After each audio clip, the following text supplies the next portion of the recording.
Cosmic Striptease by Harlan Ellison. The Atlas didn't make it. It blew up. And so did the Thor. The Vulcan wasn't much better. It just went. None of them got anywhere near outer space. The real outer space. Oh yes, they went up hundreds of miles, even thousands. The Vulcan went nearly 5,000. But they were still in the electromagnetic field. Nobody really understood the EMF. Einstein had hit on it with his final theory before he died. He said gravity and magnetism were just manifestations of something else, some single thing that held the very secret of matter. It was suspected that the Vulcan had reached the limits of the EMF, but nobody was sure. You can't be very sure about a thing that just goes and then isn't there anymore. Not there at all. That's what radar said, and telescopes, and theodolites, and every other detection apparatus conceivable. Not until the Jason went up where no rocket had ever gone were they sure. Sure that man would never leave the confines of his EMF, at least until he solved the problem of the nature of the EMF. And that seemed the problem of the nature of matter itself. You'll have to admit that's a difficult problem to tackle. Yes, they tackled it. Theories were a dime a dozen, but just what the EMF really was, nobody could say even mathematically. Instead of wasting money on rockets that went they began to investigate space with rays, frequencies, radiations, echoes, electronic things the man in the street just didn't understand. What he did understand, however, was the answer that came back from space, as a result of all this electronic probing. Mars picked us up and answered. We thought we had quite a bit of electronic science, but we turned out to be babes in the woods. The Martians knew more about rays and waves and frequencies and vibrations than the Yanks knew about buying baseball players. They had a real cool signal. They called it the resonating magnetic field. You know what a resonating field is, don't you? It's like a great big drum. You hit it right, and it'll vibrate with the biggest boom you ever heard. It resonates. Our scientists knew how to resonate crystals, but the Martians could resonate the atmosphere. And when they resonated our atmosphere, every Earthman dug them, no matter where he was. That's the way their first signal reached us. A resonant voice sounded clearly everywhere on Earth, speaking in the language of the area in which it was heard. It was all a matter of resonant pitch. A thought had a basic wave, and it can be keyed to any pitch. When you say something, you express a thought by resonating the atmosphere. No matter if you speak English or German or Brooklyn, it's all the same thought. Well, when the Martians talked, we, each of us, were our own wave converter, and the vibrations that hit our eardrums came out whatever language we talked. How did they do it? Well, how do you explain electronic knowledge as advanced as that? You're right, they didn't. They didn't even try. They said we wouldn't get it anyway, so why waste airtime? A few of our big domes were incensed, but the Martians let them smoke. They said they'd been watching our rocket efforts, and had figured we were pretty stupid since everybody in the solar system, and outside it for that matter, knew you couldn't lick the EMF with rockets. But then we'd started our electronic probing of outer space, and they lifted their mental eyebrows. It, they said, gave them the itch to give us a few pointers. You can imagine the fuss there was in the Pentagon, and in the Kremlin for that matter. Here was a chance to load up on classified stuff of the highest order, and something called an RMF was the biggest leak the world had ever known. Well, the Martians deep froze that kind of idea right away. They weren't going to have any truck with secrets, especially secret weapons. They gave us quite a ribbing about weapons, and there were a lot of red faces on Earth. They were civilized, they said, and even their plows had been beaten into resonators. They had a highly developed moral sense, and the word war appeared in their dictionaries only in the archaic section. They were going to tell us a lot of things, to be sure, but they were going to elevate us. They were going to make real ladies and gentlemen out of us like they were. And as a beginning, they said they were going to put on a pageant. They were going to depict life on Mars for us as it was today, in all its glory and perfection, and they were going to do it in the form of a play. You can picture the Broadway producers perking up their ears at this, and right away they began thinking of the whole thing in terms of a production. Naturally, when the Martians said it would be done via worldwide television, the big networks immediately sensed a big deal, and they jumped almost as high as Vulcan. But the Martians said the broadcast didn't need receivers, but that the sky itself would be the TV screen. This was going to be the exact opposite of closed-circuit TV. This was wide open. as wide open as Minsky's in the 20s. Nobody knows how they did it, but NBC and CBS got a dual contract with the Martians for the commercials.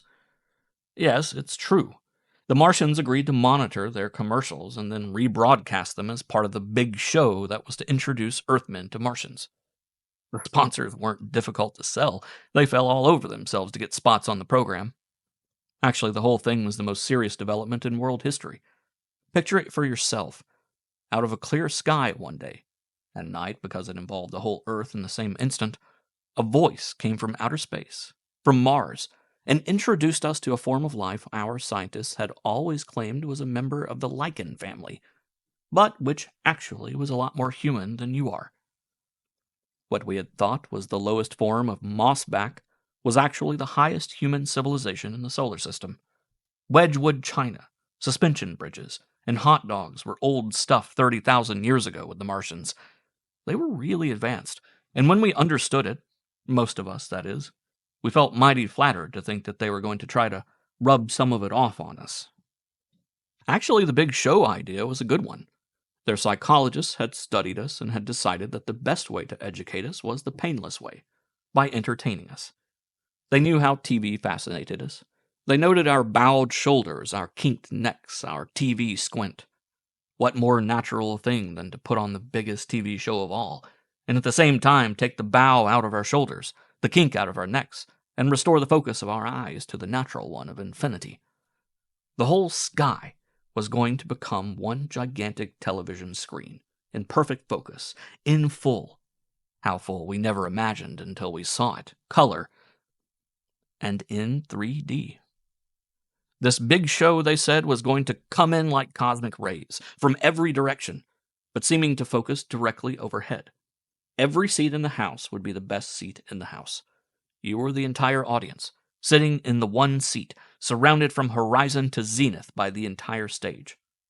The Earth's EMF, they said, was a perfect lens shape, and it formed a perfect focus on the center of the Earth.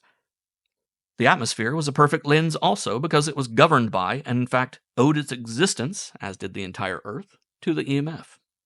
Ever stop to think that it's the EMF that makes the direction exactly opposite to your feet the direction we call up, no matter where we stand on Earth? To a Chinese, up is the other way. It's the EMF does that. The EMF expressing itself as gravity. There really isn't anything called gravity as an entity. The EMF is the entity, and gravity is one of its legs. Magnetism is the other. Maybe the only way you could describe the EMF would be to call it the body, and nobody knows what the head is. The egotist who thinks he is the center of the universe may be right after all, except that he's not alone. Everybody else is at the center too. Not that Edith Miller was egocentric. She was beautiful, yes, but not egocentric. She was not only beautiful, but she was the private secretary to Herman Fendler, head of the new NBC-CBS Big Show merger. It was quite true that she would not have been secretary had she not been beautiful. After all, it's what you see on TV that counts, and the bosses never let that fact get very far out of their minds. Anything that couldn't go before a camera didn't go in TV anywhere. Edith went everywhere. She was the kind of a girl who, when you saw her, you wanted to see more, and you cursed the things as they are that made it impossible. It just wasn't fair, was the thought that instantly suggested itself as you saw enough to realize there was much more. That was the thought that Roy Mallory usually carried in his mind as he went about his business of production and coordination, and sometimes it affected his coordination, but never his production. As a TV producer, he was tops, and now, the youngest man in the sharpest of all businesses, he was assigned to handle the biggest spectacular of them all. To give you an idea of how highly regarded he was, having given him the assignment, Herman Fendler also gave him his secretary, but strictly on loan. Roy's face was flushed as he walked back to his office, Edith beside him, Fendler's words still ringing in his ears. "The big show," he breathed. "Wow." "Not too big for you," said Edith. "Not with you to handle the details," he returned gallantly. "That will be wise," she said. "Huh?" he said. "To let me do all the handling." He flushed a different kind of flush now. "What makes you think—" "The look on your face when Mr. Findler said you could have me. I've seen that look hundreds of times, and it always means the same thing." But, he protested, we understand each other perfectly, don't we? She asked sweetly. Yes, we have our desks in separate offices. No, we don't. I intend to sit with my desk directly opposite you so I can keep my eye on you at all times. Mr. Findler gave me the job of seeing that you do your job, and I'm going to do it. Sadist, he snapped. Of course, she agreed. But can I help it? He looked at her, and suddenly he grinned. No, you can't. But with you sitting across from me, that realization won't lessen my sufferings any. It won't be so bad, she said. You can look. You are a sadist, he exclaimed. The big show opened with a commercial. Roy and Edith were sitting atop the roof of the central studio, relaxing in contour chairs. Roy's chair adjusted to his figure comfortably as he leaned back, but Edith's found the task impossible. She squirmed about until Roy glanced at her and remarked, Why don't you give up? The chair isn't made that can fit those curves. You've just got too much of a good thing, that's all. It isn't the chair, she said. It's that commercial. Just look at it. Roy stared at the huge box of breakfast food that loomed across the entire sky. The sponsor is probably delirious with joy, he said. Did you ever see such color and such sharpness of focus? It's so vivid you can almost reach right up and touch it. It's really there, not a picture. But what a thing to open the most important historical event of all time, the establishment of visual communication with another planet. I get what you mean, said Roy, but if you don't stop squirming, I'll find myself unable to concentrate on the big show. Footsteps behind them announced the late arrival of Herman Fendler, and he literally hurled himself into his contoured chair as he puffed. Stupendous! Utterly stupendous! And to think that we've got the contract for these commercials! Now the scene changed, and it was Fendler himself announcing the big show. Fendler beamed as his own voice rolled out of the sky, sonorous and dignified and with the clarity of a golden bell, slightly amalgamated with bronze. Ladies and gentlemen of the world, we bring you now the big show, the sensational Martian television broadcast of the pageant of life as it is lived on Mars. It is with great pride that we announce that through the combined efforts of NBC, CBS, we bring you the most historic event in television history, or in Earth's history, for that matter. You all know how the Martians first communicated with us from space. You all heard the voice that came to us so unexpectedly. But now, at last, we can see as well as hear. For the first time, you will see our fellow men and women from Mars enacting before you the glorious pageant of their 35,000-year history. It is through this history that they hope to acquaint you with themselves, so that we can go on through the future as brother worlds, understanding each other, respecting each other, loving each other. It is true that our Martian brothers are far advanced over us, in the mechanics of civilization as well as the moral values. It is also true that as we watch, we will be forced to revise many of our own standards, but all for the better. It is the fond hope of the Martians and of the many among us who are concerned with our future development, the governments, the churches, the universities, that we will be speeded up along the path of civilization upon which the Martians have so long trod. Let us pray that what we see now, and in the days to follow, nay, the weeks and months, for it will be a pageant of tremendous length to show the history of 35,000 years, will be as leaven to enlarge our lives and catapult us into a higher development that can enrich us beyond our dreams. My fellow men, I give you the Martians! A burst of applause followed, and Fendler beamed. You think of everything, my boy, he approved. Makes the show seem more live. Roy looked at Edith and snorted, almost inaudibly. She looked back. No matter what you think, she whispered, I can tell you he expected it, and your name would be mud if you hadn't included it. Don't let it go to your head. That's right, whispered Roy sarcastically. Look out for me like a mother. Another voice came now, and with it the face of the first Martian ever seen on Earth. Edith gasped for breath. He's beautiful. The wind sagged out of Roy's sails. Oh, no, he groaned. The last thing I expected. Competition. Not at all, said Edith. You never had a chance.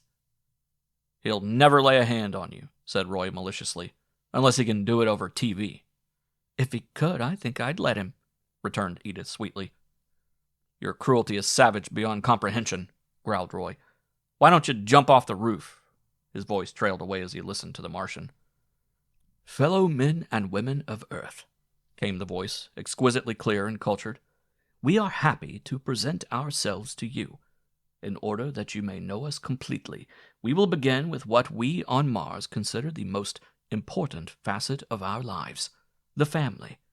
The next thing you will see is a Martian wedding, which is really the beginning of living on Mars. Until the day a Martian man and woman join themselves as a family to begin the wonderful task of continuing the race, it cannot be said that they have really been alive, but only going through the first faint stirrings of life as it really is. Look now upon a Martian wedding day. As the voice faded away, the face of the Martian, which had filled the whole sky, began to recede, and as it did so, his shoulders came into view, his bronzed chest, his perfectly formed arms, his gleaming nude torso. "Oh, my goodness!" screamed Edith, sitting erect in her chair. "Oh, my goodness!" "He's stark naked!" roared Findler. "Mallory's nude as a jaybird!" "So I see," said Roy uncomfortably. "Rather makes the classical sculptures of the ancient Greeks seem crude by comparison, doesn't he?" "Eh?" said Findler. "Oh, yes, he does. I see what you mean, but—" He subsided and relaxed in his chair because now the figure had vanished. "Classical art personified. Great artists, those Martians must be." Roy looked covertly at Edith, who was trembling and trying to compose herself as she, too, returned to her reclining position. 8, 9, 10, he muttered. "What did you say?" asked Edith faintly, her composure returning. "Just counting myself out," said Roy sadly. "If that's what it takes, I'm long gone." Once more the gigantic television screen of the sky came to life, and this time Roy Mallory sat erect. "This is more like it," he exclaimed with renewed interest. The scene was a great cathedral-like building, with the rays of the sun streaming redly through fantastically carved windows that seemed made of diamonds.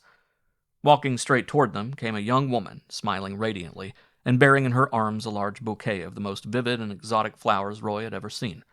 Except for the flowers, she wore absolutely nothing other than a gold band around her forehead, in the center of which was a gigantic blood-red ruby.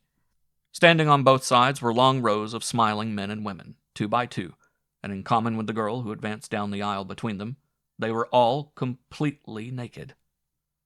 "One thing seems certain," said Findler. "Clothing is unknown on Mars. I hadn't suspected that, but I suppose it would be best to make nothing of it." "Exactly, Mr. Findler," said Roy. "God created man and woman in the Garden of Eden unclothed, and it was only the warping effect of sin in their minds that made them wear clothing. Obviously, on Mars, this either never happened or they have returned to godliness and purity." "You're right, my boy," said Findler, beginning to beam again, and this time he beamed with distinct pleasure. "Beautiful, aren't they?" "Terrific," said Roy. "The flowers are lovely," said Edith bravely. "She carries them so gracefully." "Flowers?" said Roy absently. "Oh, yes, flowers. Very nice. Geraniums, aren't they? Look, she's giving them to the audience." "There's the groom," said Findler. "My, she's a lucky girl." Edith threw the executive a look that should have made him sink through the roof, but he didn't see it. She returned her gaze quickly to the heavens and tried to stare composedly. Once again, she found it difficult to find a comfortable position in her chair. For long minutes, the three, along with every other person on Earth, watched the ensuing ceremony, which was simple, direct, noble, and uplifting. Background music that began as a murmur grew until it became a virtual paean of joy as the young Martian couple announced their eternal vows in ringing tones. Then, before the assembled audience, they removed their golden circlets from about their heads and exchanged them. Obviously, this completed the wedding ceremony, for now they clasped their arms around each other and kissed, long and tenderly. "It is lovely," said Edith wistfully. Now the young couple, arm in arm, advanced slowly up a few steps toward an ornate couch, around which burned candles with flames of a color never seen on Earth. Said Findler. He leaned forward anxiously. "Oh," said Edith, her hand flying to her mouth as though to stifle any further outburst. "Ah," said Roy. The couple advanced to the couch and sat down upon it. A moment of incredulous silence was broken as Findler leaped to his feet. "Mallory!" he roared. "Get that show off the air! Cut the power! Smash the cameras! Do anything! The FCC will murder us!" "There's no power to cut," said Roy. "This isn't our show, remember? Just the commercials." "Then put on a commercial! Hurry, man!" "Right in the middle of the show?" asked Roy. "Besides, they control the commercials too. Immediately after this scene, as I understand it, they'll put on the breakfast cereal again, and it will be rather well timed, I'd say." Edith rose to her feet, her face flaming. "You've got to do something." "I don't know what," said Roy, looking at the sky intently. "Besides, isn't this what they got married for?" He settled himself more comfortably. Findler turned and raced from the roof. "Somebody turn that thing off!" he screamed. His voice floated back to Roy and Edith on the roof. It died away in the recesses of the building. "Nobody can turn it off," said Roy. "And it's gonna go on for months." "For months?" exclaimed Edith, horrified. She cast a glance upward, then turned away, clenching her fists and biting her lips. "What's the matter?" asked Roy. "Can't you take it?" She stamped her foot. "Roy, Mallory, you say one more word and I'll—" Roy shrugged. "I'm surprised at you. Offhand, I'd say the Martians were highly advanced, sensible, uninhibited. Pretty wonderful human beings. At least they know what they're living for. Maybe it would do you good to watch." Edith looked up momentarily at the sky, then lowered her gaze swiftly. I can't," she whispered. Then she too ran from the roof and disappeared down the stairway. Roy looked after her a moment, then shrugged and returned to his contour chair and settled himself deeply into it. As the big show went on, he had no idea of the turmoil that was sweeping the world. It was only when the day's performance was over and he went down to his office that he got his first inkling. It consisted of the discovery that he had been fired, at the request of a certain breakfast cereals company. By noon the next day, every sponsor who had signed up for the big show had canceled their contracts, and by midnight it became painfully obvious that, although the contracts could be easily canceled, it was not equally easy to cancel the show. That night, the big show went on, depicting more of the family life of the Martians, taking Earth viewers through a typical day of a Martian couple on the day of the birth of their first child. To many of those who watched the show, it offered a tremendous fascination, but to others, more squeamish and unable to face the naked realities, both of the flesh and of the business of giving birth to a baby, neither of which spared any detail in their presentation, it was an experience past their ability to endure. However, as one prominent physician said, "This is the way a baby should be born. Every woman on Earth can take a lesson from what we have just seen. If they did, we'd have little use for doctors, psychiatrists, or psychologists.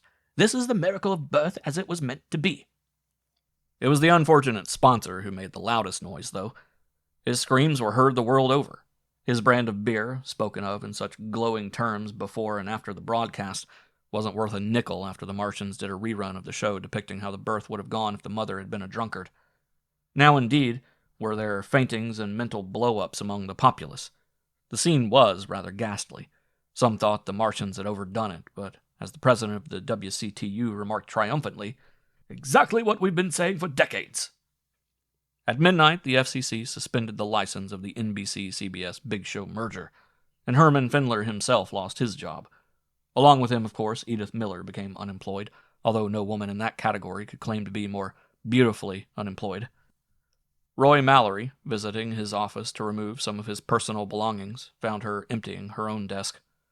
"Oh," he said, "another casualty?" "You read the papers, don't you?" she asked. "Yes, I heard of the FCC closing the networks up, but it hasn't stopped the show. Tonight, you know, is the Martian version of what they do for entertainment. I suppose we'll be watching that happy young couple going out on the town and doing it up brown or buff, as you might say." "You will be watching," Edith cut in acidly. "I have no doubt at all. As for me—" "Certainly I'll be watching. That doll is almost as beautiful as you are, and I keep thinking how nice it would be if we were on Mars." "We're not," she said, "and we won't ever be." "Alas," he said glumly, "and alack." "You're as funny as a crutch," she said, stuffing the last of her belongings into her bag. "You ought to get yourself a job as a comedian." "Oh, I've already got a job," he said airily. "Oh?" "Yes." She stood there, poised as if to leave, but not actually translating the poise into action. "Where?" she asked, setting down her bag with a defiant slam. "I could use a good secretary," he said. "Tell me where you're working," she demanded impatiently. "I'm starting my own business in television producing," he said, "and I'll never make it go without a competent secretary. And," he put his hands behind his back, "look, no hands." "I'll take the job," she said. "And what are you doing for your first show?" "Give me time," he grinned. "I just this minute started the new company." "I thought so," she said calmly. "Well, how about the big show?" "The big show? Why not? Who will we get for a sponsor?" he asked sarcastically. "How about Sunbathing Magazine?" she suggested. He looked at her wide-eyed. "Sunbathing Magazine?" he gasped. "Of course. With all this publicity, their circulation will zoom to the moon if they just grab it, and it's up to you to see that they do." "Baby," he said wonderingly, "I just don't know how to take you." "Don't try it," she said, picking up a letter knife and toying with it. Exactly 1 week later, the Martians dropped all their previously scheduled commercials and put on the first of the new commercials. As Roy Mallory reclined in the contoured chair atop the roof of his newly rented office, Edith Miller suddenly appeared at his side and looked around. "Where's my chair?" she asked. He leaped to his feet. "I didn't think you cared to watch the big show," he said. "I only ordered one chair. You're always yelling about extravagance." "All right," she said. "I'll sit on the parapet." "You'll get a stiff neck." "I've already got one," she said. "I'll say you have," he said disgustedly. "But why not forget all that? This chair's big enough for two." "I don't need this job that bad." He grunted and sat down in the chair again. "Okay, but tell me if your neck does get stiff. I'll change with you 50-50. "Fair enough," she said. The show began, and there was silence on the roof. Edith watched calmly, and Roy divided his attention between watching her and the show. As the show progressed, it became obvious that the script was perfect for the new sponsor. "We'll make $1 million on that percentage agreement," said Edith. $2 million, said Roy. "I think I'll make you a partner for that bit of masterminding." "Keep it," she said. "And by the way, isn't that the roof of the Sunbathing Magazine building over there?" "Yes." "And isn't that the editorial staff of Sunbathing Magazine out on the roof watching the show?" "Yes." "And aren't they in the buff, as you so crudely put it, in spite of the fact the sun isn't out?" Roy sat up in his chair and looked sharply at the roof in question. In the vivid light from the sky pictures, which were now showing a happy couple soaring fantastically in a Martian equivalent of the aerial gadgets of Coney Island, still unimpeded by the briefest of entangling garments, it was quite obvious that the editorial staff of Sunbathing Magazine was, indeed, buffing it. "They're pretty modern over there," he said. "You can't blame them for practicing what they preach." "But isn't this an innovation?" "I believe so. Usually they limit their activities to private camps." "I heard today that there were new teenage clubs being formed patterned after the big show," said Edith. "Clubs?" "Yes, the police arrested a whole group of them in Sandusky, Ohio, for stripping off their clothes during a local hop." "That's not so good," said Roy. "Oh, I don't know. They weren't really doing anything wrong." Roy almost choked. "Nothing wrong?" "No, they were conducting the whole affair on a highly moral plane. The police let them go and dismissed the case when their parents showed up and suggested that it was all rather natural and that they felt no harm had been done." "The parents said that?" asked Roy incredulously. Weeks passed, and the big show went on. The audience, which had always been huge, now became almost universal, and no longer were there any remarks about nudity, but instead sunbathing groups began springing up everywhere.